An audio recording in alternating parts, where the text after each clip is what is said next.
हाँ, of a rectangular sheet is 100 centimeter. हाँ, एक रेक्टेंगुलर सीट है जिसका पेरीमीटर 100 सेंटीमीटर। पेरीमीटर होता क्या है? पेरीमीटर क्या होता है? कहीं एक पॉइंट से घूमिए इसको चलते हुए ऐसे करके यहां फिर आ जाएंगे। ये जो बाउंड्री होती है इसी को पेरीमीटर कहते हैं। तो ये पेरीमीटर है कितना? 100 सेंटीमीटर। 100 सेंटीमीटर ये हो गया। आगे बढ़िए। If the length is 35 centimeter. Length क्या होता है?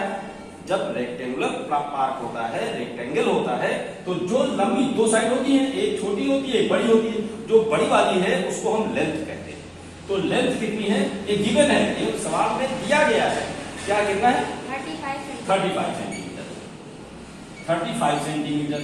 पेरीमीटर हो गया 100 सेंटीमीटर और लेंथ हो गई 35 सेंटीमीटर। आगे पढ़ो। Find its breadth. Find its breath. Breadth. मतलब इसकी ब्रेथ निकालनी है और एरिया निकालना है। ठीक है, ये दो चीजें आपको निकालनी।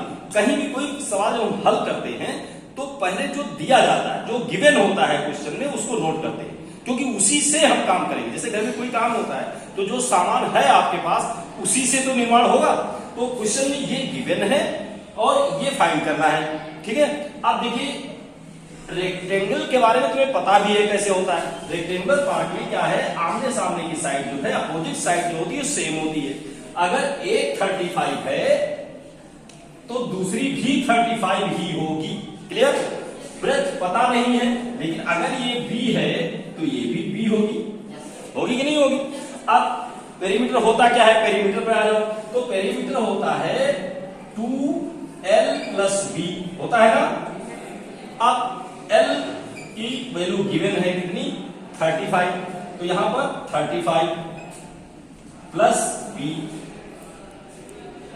ब्रेथ पता नहीं है, फिर इसको मल्टीप्लाई कर लो। 2 से इसको करोगे और पेरीमीटर भी गिवन है। पेरीमीटर कितना दिया गया है? 100 है ना।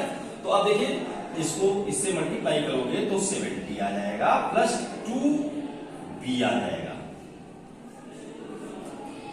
इसको इधर उधर करना होता है, हमको इसकी वैल्यू लानी है।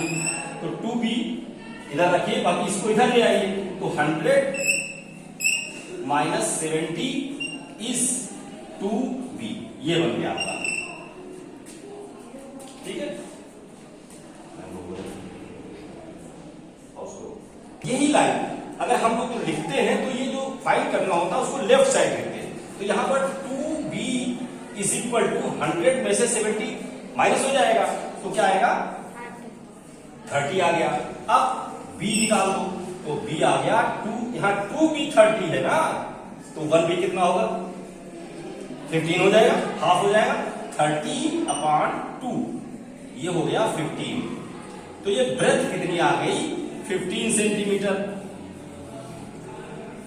ये हो गया। अब ब्रेथ आ गई, ब्रेथ मालूम करना था, एक आंसर आ गया।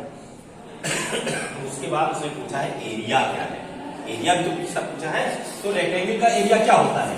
एरिया = होता है L × B, लेंथ × ब्रेथ। अब लेंथ कितनी थी क्वेश्चन में? देखो लेंथ कितना है? 35 इंटू ब्रेथ कितना आ गया? 15। अब इसको मल्टीप्लाई कर लो, इसका पहाड़ा इसे पढ़ो तो 75 45 45 और 7 52 ये आ गया। अब इसकी यूनिट जो होती है वो सेंटीमीटर स्क्वायर। ये सेंटीमीटर, ये सेंटीमीटर, सेंटीमीटर सेंटीमीटर से मल्टीप्लाई करेंगे तो स्क्वायर सेंटीमीटर आएगा। ये एरिया हो गया। तो दो आंसर आपको मिल गए, एक तो ब्रेथ और एक